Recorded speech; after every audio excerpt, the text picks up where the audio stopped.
மனமைம்புலமகற்றி வளரந்தி பகலற்ற நிலை வருள்வாயே.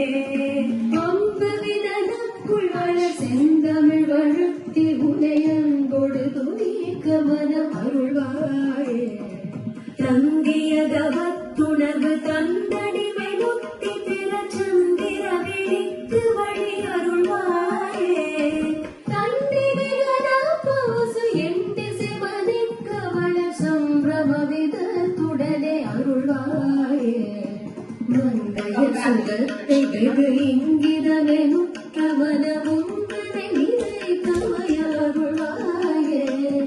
மண்டலிகராம் மகனும் வந்த சுபரட்சை பொறி வந்தனைய ஊர்தியினை அருள்வாயே. பொங்கி உயிர் பெற்றவள தென்கரையில் பரருள் கொண்டு உடலுற்ற பொருளருள்வாயே. குஞ்சரமுறர் கிளைய கந்தனின வெற்றி பெரு கொங்கணகிரிக்குள் வள பெருமாளே. கொங்கணகிரிக்குள் வள பெருமாளே. கொங்கண